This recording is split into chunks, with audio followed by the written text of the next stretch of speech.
My Adventures with Superman Season 1 is a new animated Superman show. It's done by Studio Mir, which is a Korean animation studio. It makes it look like an anime because this series is essentially Superman the anime. The opening credits make it look like one, and this has very shonen tropes such as blushing, focus on romance and action, character learning about their past. But this is a coming-of-age series about Clark and Jimmy. They're roommates and they're going to become interns at the Daily Planet where they meet Lois. She's also an intern, but she tricks them into going for a news story when she bites off more than she can chew with chasing a lead for stolen robots. They're about to be put in danger, so Clark uses his hidden powers to save them, outing himself to them as a mysterious flying man with superpowers. So obviously they want to know who it is, and they tell Perry, and now the whole city wants to know, and Clark has to deal with the fallout of that. This is a very action-packed show, a little bit rushed. There is a controversy with the race swapping. A lot of new designs for the characters. Jimmy is black, Perry, white is black. Lois is half Korean at least, a tomboy with short hair. But if you've seen a lot of Superman media, then you know that a lot of characters have been race swapped over the years. Smallville had Pete Ross, he's black, and then Lana Lang is Chinese American. You've got black Perry White in the Snyder films, and Jimmy Olsen was black in Supergirl, so it's not really a controversial thing. A couple of the villains are also darker skinned too. But I think the main gripe I had with the series is that some of the redesigns for the villains were a little bit underwhelming. For example, Superman's first villain is Leslie Willis, who is Livewire, but instead of being a shock jockey who becomes a being of pure electricity, instead she's just a common thief who steals a robot thing, like a piece of alien tech that lets her manipulate an energy, and then she gets shocked and has some energy powers. It's a bit of a downgrade. Another example is there's this trio of convenience store thieves that call themselves Intergang, and has nothing to do with Darkseid giving Bruno Mannheim alien tech.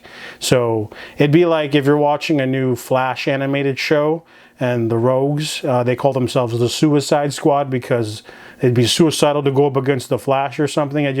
You shouldn't just change character names for no reason. They do the same in one episode. There's these generic robots, they call them OMACs, but OMACs are way cooler in the comics.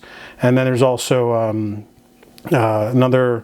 they like to name drop stuff like Checkmate and change the origin of things. Another one is that they make Professor Ivo a tech bro, but then they give him a robot suit that's purple called the Parasite, and it gets bigger, stronger when it absorbs electricity or kinetic energy. So it's basically the Black Panther suit, but it has nothing to do with Rudy Jones, so I don't know why they just combined that.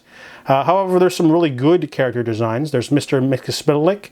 He's like more impish in this one. A really great episode, multiverse dimension hopping and stuff like that. That was a really fun episode.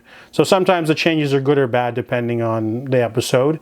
Superman's really nerfed in this series though. He's very weak. This is his first time using his powers in the real world, and this origin story is a bit different because he doesn't speak Kryptonese, so he's never spoken with Jor-El and doesn't know who that is, so he's sort of spent most of his life hiding from his origin and not knowing about the alien tech and the ship and his origins. He's sort of hidden from that. His adopted parents are still alive, so he's more sort of held back in that regard in terms of knowledge and his origin.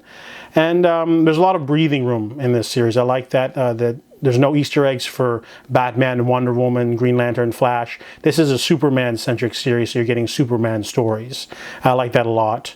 And in terms of powers, he doesn't have all of them yet. Sometimes he'll just have a random power show up, and sometimes it's not even the focal point of the episode, but he gets X-ray vision, heat vision, and super hearing in this first season, unlike Smallville where he'd only get one power per season. There's a lot more seasons and episodes of Smallville, though.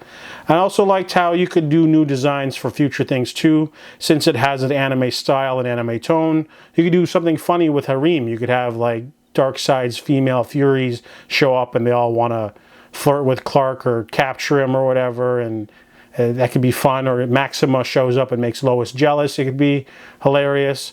So the series is really charming. It's action-packed. It's really easygoing. It's safe for families and kids. It's a little bit too kiddish sometimes, but overall it's easy to take down. It's only 10 episodes, and the last scene of the series is a teaser for Zod, and we know that Supergirl will be in the season 2, so add new characters, new dynamic, lots of series potential. So I really enjoyed the first season, and I'll definitely check out season 2.